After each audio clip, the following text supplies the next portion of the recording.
ਸਤਿ ਸ਼੍ਰੀ ਅਕਾਲ। PNCN ਦੇਖ ਰਹੇ ਸਾਰੇ ਹੀ ਦਰਸ਼ਕਾਂ ਦਾ ਸਵਾਗਤ ਹੈ। ਕਈ ਦਿਨ ਤੋਂ ਅਮਰੀਕਾ ਦੇ ਵਿੱਚ ਚੋਣਾਂ ਤੇ ਫਿਰ ਉਸ ਤੋਂ ਬਾਅਦ ਚੋਣ ਨਤੀਜੇ ਚੱਲ ਰਹੇ ਸਨ, ਜਿਸ ਤੋਂ ਬਾਅਦ ਹੁਣ ਅਗਲੇ ਰਾਸ਼ਟਰਪਤੀ ਦੇ ਵਜੋਂ ਅਮਰੀਕਾ ਦੇ ਜੋ ਬਾਈਡਨ ਹੋਣਗੇ ਤੇ ਉਪ ਰਾਸ਼ਟਰਪਤੀ ਕਮਲਾ ਹੈਰਿਸ ਇਹ ਸਾਫ਼ ਹੋ ਗਿਆ ਹੈ।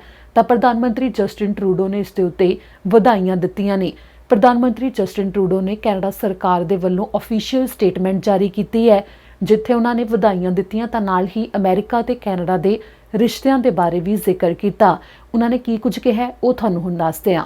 ਪ੍ਰਧਾਨ ਮੰਤਰੀ ਜਸਟਿਨ ਟਰੂਡੋ ਨੇ ਬਿਆਨ ਜਾਰੀ ਕਰਦੇ ਹੋਏ ਅਮਰੀਕਾ ਦੇ ਨਵੇਂ ਚੁਣੇ ਗਏ ਰਾਸ਼ਟਰਪਤੀ ਜੋ ਬਾਈਡਨ ਨੂੰ ਤੇ ਕਮਲਾ ਹੈਰਿਸ ਨੂੰ ਵਧਾਈਆਂ ਦਿੱਤੀਆਂ ਨੇ, ਜਿਨ੍ਹਾਂ ਕਿਹਾ ਕਿ ਕੈਨੇਡਾ ਸਰਕਾਰ ਵੱਲੋਂ ਉਹ ਜੋ ਬਾਈਡਨ ਤੇ ਕਮਲਾ ਹੈਰਿਸ ਨੂੰ ਅਮਰੀਕਾ ਦੇ ਅਗਲੇ ਰਾਸ਼ਟਰਪਤੀ ਤੇ ਉਪ ਰਾਸ਼ਟਰਪਤੀ ਚੁਣੇ ਜਾਣ ਦੇ ਲਈ ਵਧਾਈਆਂ ਦਿੰਦੇ ਨੇ। ਜਿਨ੍ਹਾਂ ਕਿਹਾ ਕਿ ਕੈਨੇਡਾ ਤੇ ਅਮਰੀਕਾ ਇੱਕ ਬਹੁਤ ਖਾਸ ਰਿਸ਼ਤੇ ਦਾ ਆਨੰਦ ਮਾਣਦੇ ਨੇ, ਜੋ ਦੁਨੀਆ ਭਰ ਦੇ ਮੰਚ ਤੇ ਕਾਫੀ ਵੱਖਰਾ ਰਿਸ਼ਤਾ ਹੈ। ਦੋਵੇਂ ਦੇਸ਼ ਜਿਓਗ੍ਰਾਫਿਕ ਸਾਂਝੇ ਕਰਦੇ ਨੇ ਤੇ ਕਾਫੀ ਅਜਿਹੀਆਂ ਗੱਲਾਂ ਨੇ ਜੋ ਦੋਵੇਂ ਦੇਸ਼ਾਂ ਦਰਮਿਆਨ ਇੱਕੋ ਜਿਹੀਆਂ ਨੇ ਤੇ ਮਜ਼ਬੂਤ ਆਰਥਿਕਤਾ ਦੋਵੇਂ ਦੇਸ਼ਾਂ ਨੂੰ ਨੇੜੇ ਦੇ ਦੋਸਤ ਬਣਾਉਂਦੀ ਹੈ, ਜੋ ਦੋਸਤੀ ਸਮੇਤ ਸੰਗਠਨ ਤੇ ਜੋੜੀਦਾਰ ਦੇ ਵਜੋਂ ਕੰਮ ਕਰਦੇ ਨੇ, ਜਿਸ ਦੇ ਲਈ ਦੋਵੇਂ ਦੇਸ਼ ਅੱਗੇ ਵੀ ਲੋਕਾਂ ਦੀ ਸਿਹਤ ਤੇ ਸੁਰੱਖਿਆ ਨੂੰ ਧਿਆਨ ਵਿੱਚ ਰੱਖਦੇ ਹੋਏ ਕੋਵਿਡ-19 ਦੇ ਅਸਰ ਨੂੰ ਵੀ ਧਿਆਨ 'ਚ ਰੱਖਦੇ ਹੋਏ ਫੈਸਲੇ ਲੈਂਦੇ ਰਹਿਣਗੇ ਤਾਂ ਕਿ ਆਧੁਨਿਕਤਾ ਤੇ ਸ਼ਾਂਤੀ ਦੇ ਉੱਤੇ ਕੰਮ ਕੀਤਾ ਜਾ ਸਕੇ, ਨਾਲ ਹੀ ਕਲਾਈਮੇਟ ਐਕਸ਼ਨ ਤੇ ਵੀ ਕੰਮ ਹੋ ਸਕੇ। ਜਿਨ੍ਹਾਂ ਕਿਹਾ ਕਿ ਉਹ ਉਮੀਦ ਕਰਦੇ ਨੇ ਰਾਸ਼ਟਰਪਤੀ ਦੇ ਲਈ ਚੁਣੇ ਗਏ ਜੋ ਬਾਈਡਨ ਤੇ ਉਪ ਰਾਸ਼ਟਰਪਤੀ ਲਈ ਚੁਣੇ ਗਏ ਕਮਲਾ ਹੈਰਿਸ ਤੇ ਉਹਨਾਂ ਦਾ ਪ੍ਰਸ਼ਾਸਨ ਨਾਲ ਹੀ US ਕਾਂਗਰਸ ਇਕੱਠੇ ਮਿਲ ਕੇ ਦੁਨੀਆ ਦੀਆਂ ਵੱਡੀਆਂ ਚੁਣੌਤੀਆਂ ਦਾ ਸਾਹਮਣਾ ਕਰਨਗੇ। ਇੱਥੇ ਜ਼ਿਕਰਯੋਗ ਹੈ ਕਿ ਕਮਲਾ ਹੈਰਿਸ ਪਹਿਲੀ ਅਮਰੀਕਾ ਦੀ ਔਰਤ ਹੈ ਜੋ ਉਪ ਰਾਸ਼ਟਰਪਤੀ ਬਣੀ ਹੈ। Congressman John Lewis, before his passing, wrote, "Democracy is not a state, it is an act." And what he meant was that America's democracy is not guaranteed. It is only as strong as our willingness to fight for it.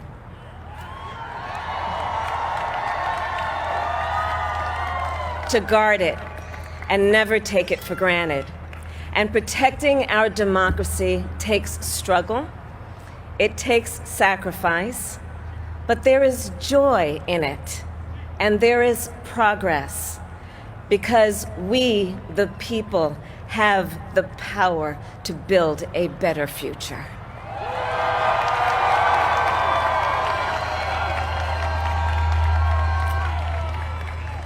And when our very democracy was on the ballot in this election, with the very soul of America at stake, and the world watching, you ushered in a new day for America.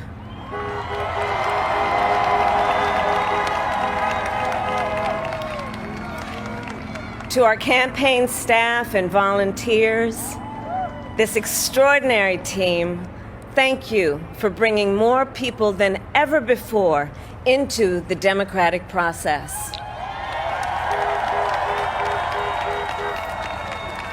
And for making this victory possible. To the poll workers and election officials across our country who have worked tirelessly to make sure every vote is counted, our nation owes you a debt of gratitude.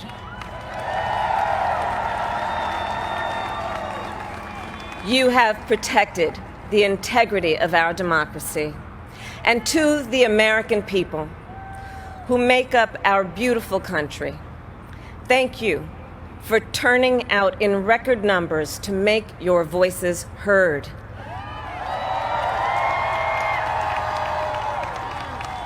And I know times have been challenging, especially the last several months.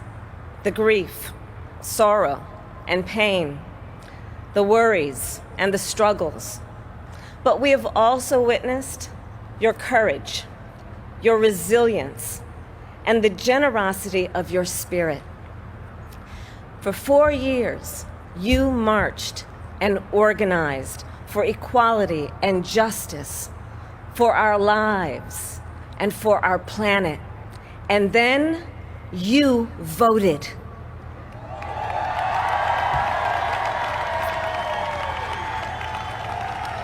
And you delivered a clear message. You chose hope and unity, decency, science, and yes, truth.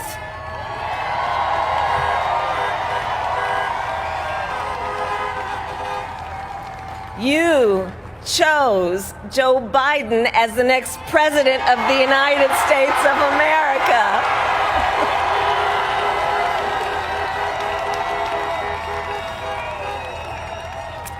And Joe is a healer, a uniter, a tested and steady hand, a person whose own experience of loss gives him a sense of purpose that will help us as a nation reclaim our own sense of purpose. And a man with a big heart who loves with abandon. It's his love for Jill, who will be an incredible First Lady.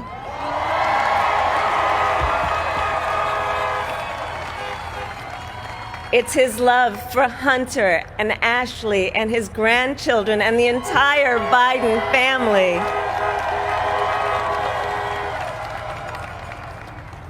And while I first knew Joe as vice president, I really got to know him as the father who loved Beau, my dear friend who we remember here today. And to my husband, Doug,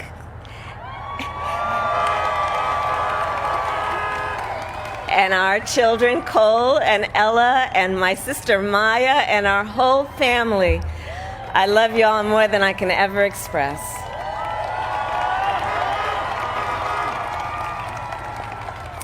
We are so grateful to Joe and Jill for welcoming our family into theirs on this incredible journey. And to the woman most responsible for my presence here today, my mother, Kamala Harris, who is always in our hearts. When she came here from India at the age of 19, she maybe didn't quite imagine this moment, but she believed so deeply in an America where a moment like this is possible. And so I am thinking about her and about the generations of women, Black women,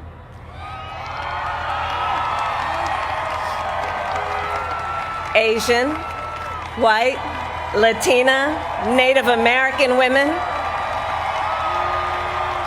who throughout our nation's history have paved the way for this moment tonight. Women who fought and sacrificed so much for equality and liberty and justice for all, including the Black women who are often, too often, overlooked, but so often prove they are the backbone of our democracy.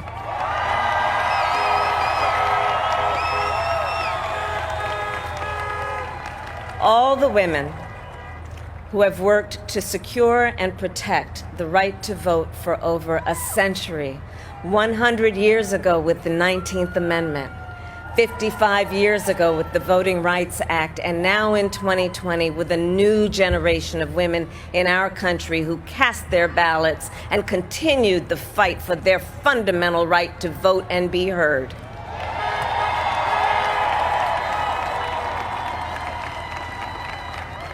Tonight I reflect on their struggle, their determination, and the strength of their vision to see what can be unburdened by what has been. And I stand on their shoulders.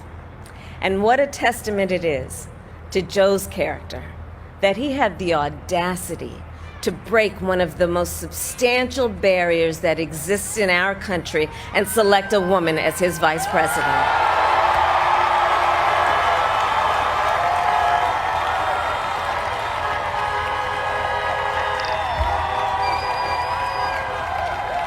But while I may be the first woman in this office, I will not be the last.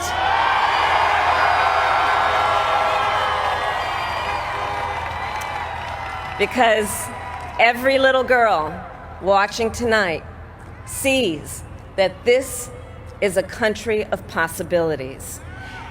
And to the children of our country, regardless of your gender, our country has sent you a clear message. Dream with ambition, lead with conviction, and see yourselves in a way that others may not, simply because they've never seen it before. but know that we will applaud you every step of the way.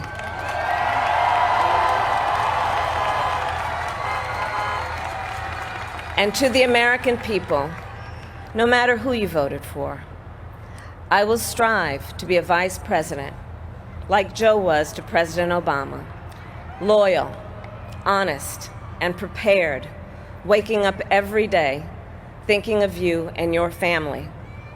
Because now is when the real work begins, the hard work, the necessary work, the good work, the essential work to save lives and beat this epidemic, to rebuild our economy so it works for working people, to root out systemic racism in our justice system and society, to combat the climate crisis, to unite our country and heal the soul of our nation.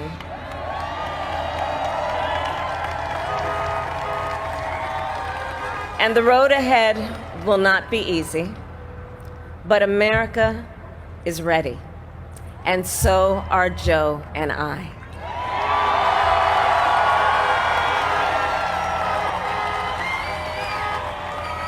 We have elected a president who represents the best in us, a leader the world will respect and our children will look up to, a commander-in-chief who will respect our troops and keep our country safe, and a president for all Americans.